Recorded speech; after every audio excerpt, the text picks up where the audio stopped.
Para armonizar con la doctrina que han creado, que ya no existe el ministerio de apóstol después de los 12, han erigido, han insertado la presuposición que los apóstoles se equivocaron a nombrar a Matías.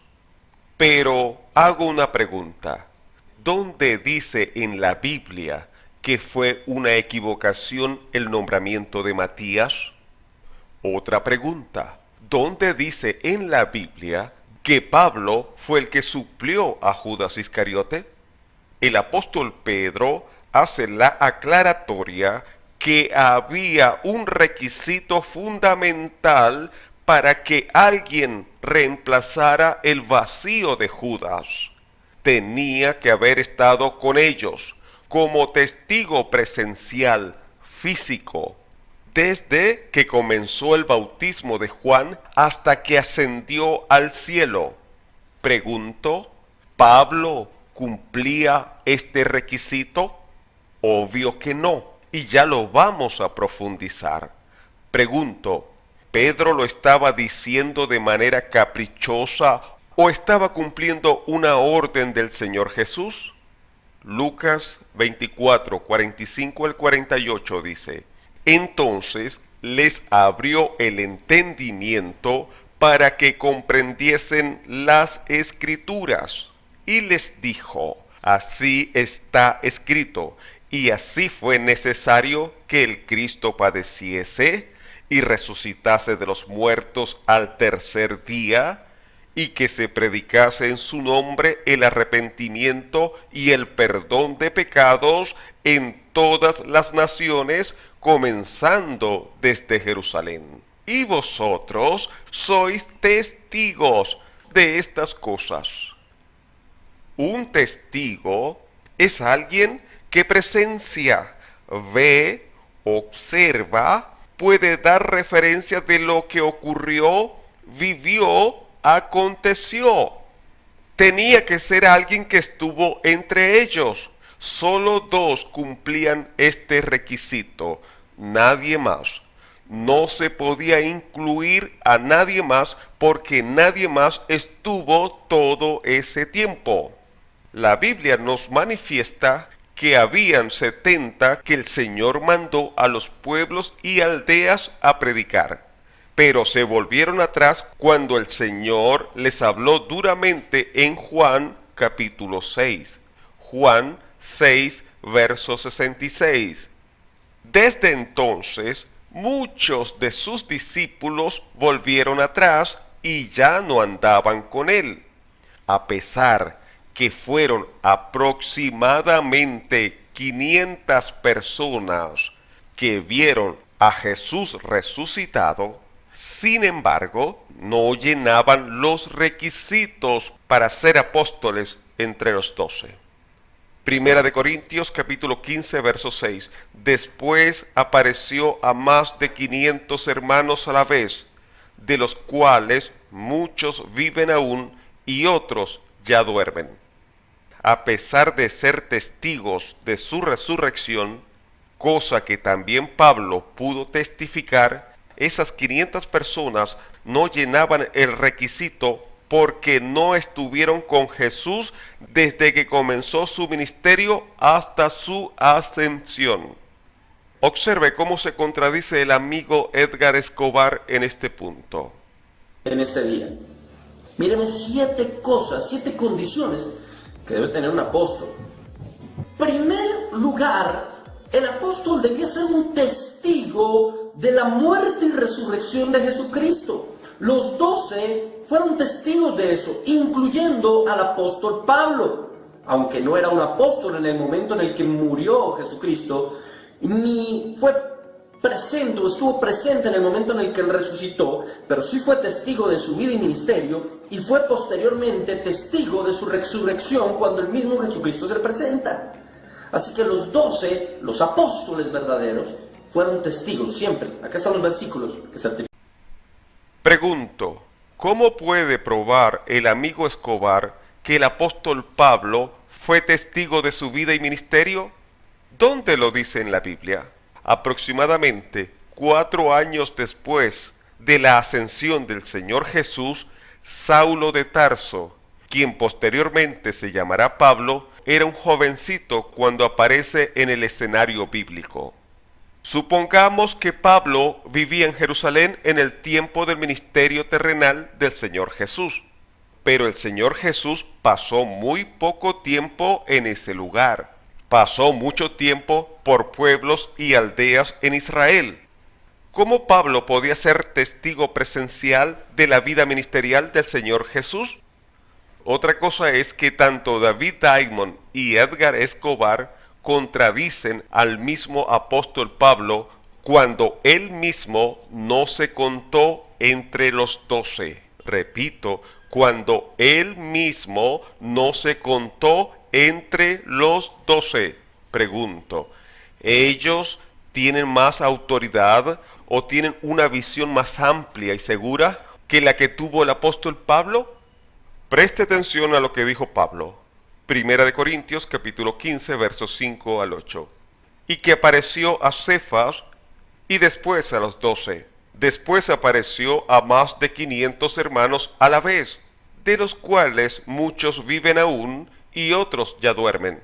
Después apareció Jacobo, después a todos los apóstoles, y al último de todos, como a un abortivo, me apareció a mí. Aquí hay dos hechos resaltantes que vamos a notar. Pablo no se cuenta con los 12. Dice que el Señor Jesús se le apareció a Cefas y después a los 12. Allí no se incluye él, si respetamos tal cual está escrito. Además, esto lo reconocen eruditos cristianos. Demuestra un botón. El nuevo diccionario de la Biblia de Alfonso Loward dice, cito, algunos habían puesto en duda el derecho de Pablo de llamarse apóstol, cosa que tuvo que aclarar a los corintios y a los gálatas. Sin embargo, su defensa no quiere decir que se consideraba como uno de los 12, porque él mismo dice, hablando de la resurrección de Cristo, que apareció a Cefas y después a los 12, después a más de 500 hermanos, después a Jacobo, después a todos los apóstoles y al último de todos, como a un abortivo, me apareció a mí. La expresión después a todos los apóstoles parece sugerir que se refiere a un grupo mayor que los 12, pues estos ya habían sido mencionados. Si recordamos que el término apóstol no era exclusivo de los 12, entendemos con mayor facilidad la defensa que hace Pablo, que aclara que él había sido llamado a ser apóstol directamente por el Señor Jesús, por quien había recibido la gracia y el apostolado. Por lo cual, aunque él se consideraba indigno de ser llamado apóstol, no por ello era en nada inferior a aquellos grandes apóstoles, cosa que dice 2 veces en una misma carta. Segunda de Corintios 11:5 y Segunda de Corintios 12:11, sobre todo teniendo en cuenta que las señales de apóstol habían sido hechas entre los corintios. Fin de la cita. Otro caso que vale la pena mencionar, además que el apóstol Pablo no se contó entre los 12 y eruditos cristianos avalan este hecho, es que Ireneo de León, cuando escribió su obra contra los herejes, Ireneo de León es considerado como uno de los padres apostólicos pre-niciano. Ireneo de León, cuando escribió su obra contra los herejes, no reconoce a Pablo entre los 12 apóstoles, ya que su preocupación era desenmascarar a los gnósticos de su tiempo que apelaban de manera supersticiosa a la simbología de las letras y números, por ejemplo, al número 12. Él dijo en el capítulo 3, refutación de la doctrina gnóstica, cito, además, si pretenden que Cristo eligió a 12 apóstoles para revelar su docena, que eligió para revelar su década y su odgoada. ¿Y dónde cabe dentro de su docena el apóstol Pablo? Fin de la cita.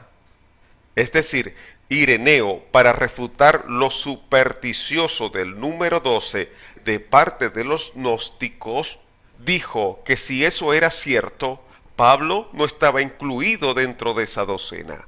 Aquí vemos que Pablo, eruditos cristianos, un padre apostólico, no se contradicen, mantienen su armonía. Entonces, ¿cómo es que los apóstoles se equivocaron al nombrar a Matías, como aseguran David Diamond y Edgar Escobar? Otro punto a destacar es que si aceptamos como verdades las premisas de los amigos Diamond y Escobar, que no hubieron más que 12 apóstoles, ¿qué hacemos con Santiago, el hermano del Señor? Porque es el mismo Pablo quien dice que Santiago es apóstol, Gálatas 1:19. Pero no vi a ningún otro de los apóstoles, sino a Jacobo, el hermano del Señor. Pablo dijo que cuando subió a Jerusalén, solo vio al apóstol Santiago, el hermano del Señor. Si a ver vamos y utilizamos la lógica de Diamond y Escobar, entonces Santiago era un falso apóstol porque no fue nunca escogido entre los 12, y peor aún, ¿Pablo estaba mintiendo al llamar apóstol a Santiago? ¿Pueden negar que Santiago no fuera apóstol? Allí no le dan los números a mi amigo David y a mi amigo Edgar. Pero analizando el orden de aparición después de la resurrección del Señor Jesús en 1 Corintios capítulo 15 del verso 5 al 8, y en la cual alegan que dicen que por aparecerle a Pablo de último significa que fue el último apóstol escogido. Eso no dice el texto. Eso se lo insertan basado en una presuposición. Voy a reducir al absurdo tal proposición, usando la misma lógica de ellos. Observen, primero se le apareció a Pedro, luego a los 12, después a más de 500, después a Santiago y por último a Pablo. Ellos presuponen que por aparecerle de último significa que es el último apóstol llamado y no hay más. Bueno, basado en esa lógica, contemos a quienes se le apareció. A Pedro, luego a los 12. Se le apareció a más de 500 hermanos. Lo sumamos por aparecerse a ellos y presuponemos que Jesús los estaba nombrando como apóstoles. Pero obviemos este caso de los 500 y pasemos al siguiente que se le apareció. El siguiente fue Jacobo, Santiago, y como Santiago fue apóstol y no estaba entre los 12, llevando ese orden de aparición, entonces sería Santiago el sucesor de Judas. Tampoco así les dan los números a mis amigos David y Edgar, porque Pablo sería el número 13. ¿Puede ver que se reduce al absurdo tal proposición? Leyendo objetivamente el texto, nos dice que Pablo fue el último en ese tiempo al que se le apareció Jesús. No dice que fue el último apóstol y que venía a engrosar el número que faltaba de los 12. Interpretan, y al último de todos, como un abortivo me apareció a mí, que eso significa el último apóstol que fue llamado. La Didachet o la enseñanza de los 12 apóstoles, la Didajet o Didachet, data aproximadamente del año 100 después de Cristo, pero la fecha de composición va de alrededor del año 70 a los años 96 al 98, siempre anterior al siglo II. En el capítulo 11 titulado Apóstoles y Profetas, dice lo siguiente, abro comillas, respecto de los apóstoles y profetas, procederéis conforme a la doctrina del Evangelio. Todo apóstol que venga a vosotros sea recibido como el Señor. La Didajet o Didachet dice que había apóstoles en su tiempo.